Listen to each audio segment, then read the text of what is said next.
Fala galera, aqui é o Paulo Aragão falando, sejam todos bem-vindos ao Giro Bitcoin, esse podcast diário que vai te informar no menor tempo possível sobre as últimas notícias que agitaram no mercado cripto mundial. Para começar o episódio de hoje, quarta-feira, dia 23 de julho de 2025, cada unidade do Bitcoin está custando aproximadamente 117.700 dólares americanos, com uma queda de 0,5% ao longo das últimas 24 horas. Queda essa que também tem sido visto pelo Ether, segundo maior criptoativo do mercado, que está nesse instante em 3.600 dólares, com uma queda de 1,85%, e também pela XRP, terceiro maior criptoativo do mercado, que está com uma queda de cerca de 6% ao longo desse último dia, com cada unidade cotada em 3,27. A gente teve novamente algumas mudanças dentro do top 10 das criptomoedas. A Solana, que está em queda de 4,4% ao longo das últimas 24 horas, voltou a ser ultrapassada na quinta posição pelo BNB, que está em alta de 3% ao longo desse último dia. De qualquer forma, que nem a gente já tem debatido aqui ao longo desses últimos dias, onde o mercado está um pouco mais volátil, o mercado está oscilando um pouco mais, alguma correção é natural, alguma correção é esperada, até pela rápida valorização que a gente teve dentro dos principais criptoativos ao longo das últimas semanas. E a gente tem visto, inclusive, isso se refletindo no ETF de Bitcoin Spot. No ETF de Bitcoin Spot do mercado americano, a gente teve pelo segundo dia consecutivo outflow. A gente teve saída pelo segundo dia consecutivo. Uma saída relativamente pequena, é verdade, uma saída de aproximadamente 358 BTC, mas ainda assim, segundo dia consecutivo de saída. Ao contrário do que a gente teve no ETF de Ether Spot. O ETF de Ether Spot teve mais um dia de forte inflow. Ao todo, foram 141.932 unidades de ETH, o que em dólar americano deu aproximadamente 534 milhões de dólares. Marcou o 13º dia consecutivo de inflow, o 13º dia consecutivo de entrada no ETF de Ether Spot, o que, se somar todos esses dias, a gente tem uma entrada superior a 4 bilhões de dólares.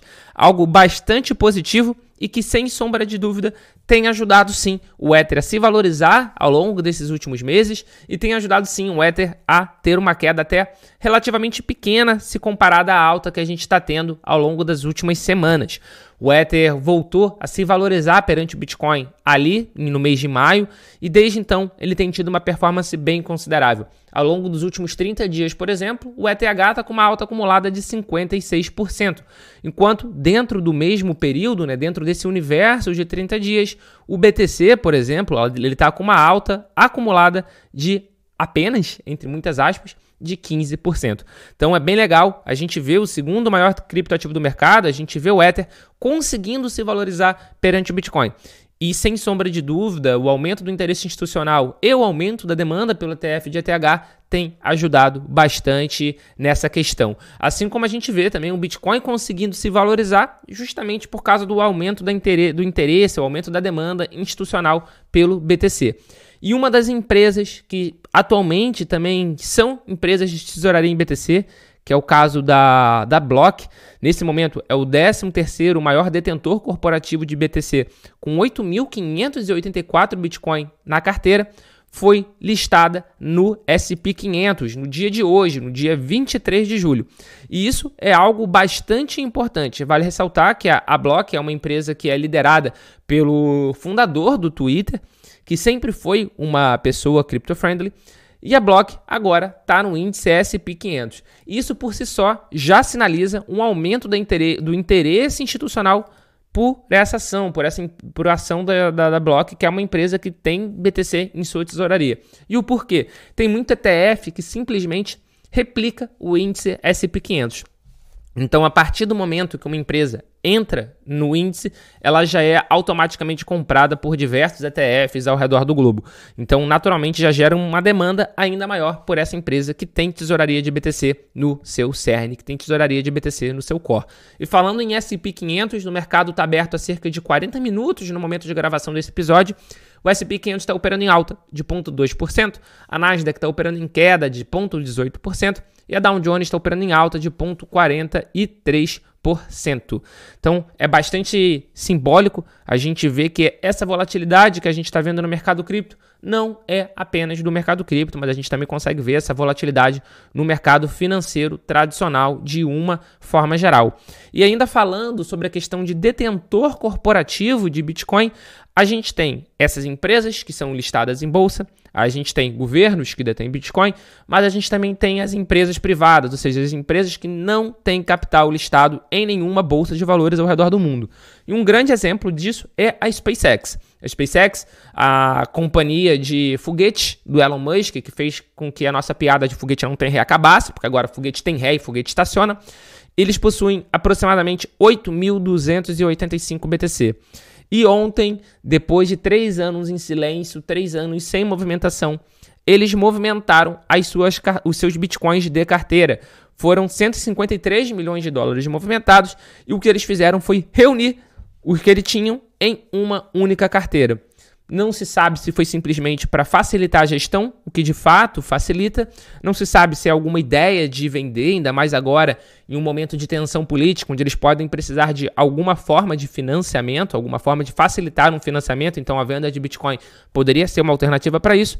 Mas enfim, não se sabe o porquê que teve essa movimentação. Pode ser simplesmente para baratear futuras transações dentro dessa carteira, porque eles reuniram numa única carteira, num único endereço novo, o que acaba barateando as taxas de transação em um momento futuro. Então foram 16 endereços, por exemplo, que foram consolidados em um único. Pode facilitar justamente a gestão, como pode ser para baratear uma possível futura transação. Não se sabe, naturalmente, a gente vai acompanhar aqui de perto para trazer para vocês no Giro Bitcoin. E para fechar o episódio de hoje, uma rápida atualização de uma notícia que a gente passou aqui para vocês ao longo dessa semana. O grupo de mídia do Donald Trump, o Trump Media, eles anunciaram que eles já possuíam uma determinada quantidade de Bitcoin. Isso foi logo depois da Crypto Week, que foi essa semana de tramitação de projetos de lei nos Estados Unidos, que culminou com o presidente Trump sancionando alguns projetos de lei que versam sobre criptomoedas, dentre eles o Genius Act, que é o que dá clareza regulatória para as stablecoins. E com esse anúncio de que eles possuem a quantidade de BTC que possuem, eles já se posicionaram nesse instante como o 6º maior detentor corporativo listado em bolsa de BTC. Eles têm 18.430 Bitcoin, ficando atrás apenas da Strategy, que é a maior por muito, com 607.770, da Mara Holdings, com 50 mil, da 21 Capital, com 37.230, da Bitcoin Standard Treasury Company, com 30.021, da Riot Platforms, com 19.225, e aí já vem na sequência Trump Media, com 18.430, já se posicionando, inclusive, à frente da Metaplanet, que é a Strategy asiática, que tem 16.352. Com isso, a gente consegue ver que, de fato, está acontecendo uma corrida bastante intensa de empresas por Bitcoin. A estratégia de tesouraria de Bitcoin, sem sombra de dúvida, já é uma estratégia bem sucedida, que chegou para ficar e que já está sendo replicada também em outras criptomoedas, bem como a gente já está tendo também diversas empresas acumulando ETH como um ativo de tesouro. Inclusive, mais de 1% do total de ETH circulante já está travado em empresas públicas que estão fazendo tesouraria de ETH. Bastante significativo, ainda mais que a gente está vendo isso se alastrando no mercado cripto de uma forma geral. Já tem empresa de tesouraria de BTC, já tem empresa de tesouraria de ETH e já tem empresa de tesouraria em Solana. Com isso a gente consegue ver quais são as principais criptomoedas que as corporações, que as empresas estão apostando. Se você chegou até agora aqui no episódio, muito obrigado, deixa o seu like, se inscreve no canal, passa a seguir a gente, dá 5 estrelinhas, que isso ajuda muito a continuidade do Giro Bitcoin. Muito obrigado pelo seu apoio e a gente já tem um encontro marcado aqui no nosso episódio de amanhã. Valeu!